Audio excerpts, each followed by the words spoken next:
अमरावतीच्या राज्य उत्पादन शुल्क विभागात कार्यरत असलेल्या एका महिला वाहन चालकाने विभागातील वरिष्ठ अधिकाऱ्यावर मानसिक छळ आणि इच्छेविरुद्ध कामाचा दबाव टाकल्याचा आरोप केला आहे। या संदर्भात पीडित महिलेने अमरावतीच्या राजापेठ पोलीस ठाण्यात अधिकृत तक्रार दाखल केली आहे। महिलेने आपल्या तक्रारीसोबत ऑडिओ क्लिप्स, पेन ड्राईव्ह आणि इतर महत्त्वाची कागदपत्रे पोलिसांकडे पुरावा म्हणून सादर केली आहे। या प्रकरणात न्याय न मिळाल्यास आत्महत्या करण्याचा इशाराही तिने दिला होता। प्रकरणाची गंभीरता लक्षात घेऊन पालकमंत्री चंद्रशेखर बावनकुळे यांनी स्वतः हस्तक्षेप करत उपमुख्यमंत्री सुनेत्रा पवार यांच्याशी दूरध्वनीवर चर्चा केली। दोन्ही नेत्यांनी या तक्रारीची गंभीर दखल घेत संबंधित यंत्रणांना योग्य चौकशी करून आवश्यक कारवाई करण्याचे निर्देश दिल्याची माहिती समोर आली आहे।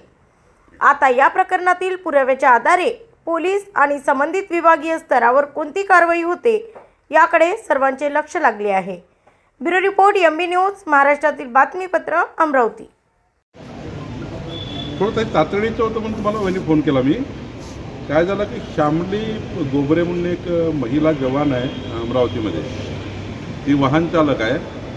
तिला तिथे एक संतोष वायाड नावाचा व्यक्ती जो निरीक्षक आहे, इथं दुय्यम निरीक्षक, ती मानसिक छळ, धमकी, अपमानास्पद वागणूक वगैरे जे काही त्याचं बाकीचं तुम्हाला हे पत्र जर पाहिलं तुम्हाला वाटेल काय काय त्यांनी केलं आहे। त्यांच्याकडे त्याचं रेकॉर्डिंगही आहे। तर त्याला ती आत्महत्याचा विचार करत करत माझ्यापर्यंत पोहोचली।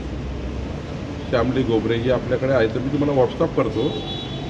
तर यावर जरा थोडी तातडीनं चौकशी करून कसं कारवाई करता येईल, तातडीनं तिला आत्महत्येपासून प्रवृत्त होऊन येते, तिला आत्महत्येपासून दूर केलं पाहिजे। ते महिलेला एकदा 1 मिनिट तिच्याशी बोलता येईल तर बघा। आपला उपमुख्यमंत्री आहेत, नमस्कार। बोला त्याला सांगा फोनवर जाऊन। आणि मी महिला असूनही वाहन चालक या कामावर निपुण असल्यामुळं ते मला सतत दुय्यम स्थान देण्याचा प्रयत्न करतात। हां, मी माझ्या कामाव्यतिरिक्त मला दुसरे कामं सांगतात की तू साहेबांचा घरून जेवणाचा डबा आणायचा, रोज रात्री सकाळी त्यांच्या जेवणाची व्यवस्था करायची, नाश्त्याची सोय करायची, हे तुझं काम आहे। मी माझ्या कामात निपुण असल्यावरही मला हे जास्तीचे कामं करायला लावत। त्याचा मला प्रचंड त्रास होता। तर रात्री फोन करतात, त्याचा CDR पण काढण्यात, त्यांचा मॅडम CDR पण काढण्यात यावा।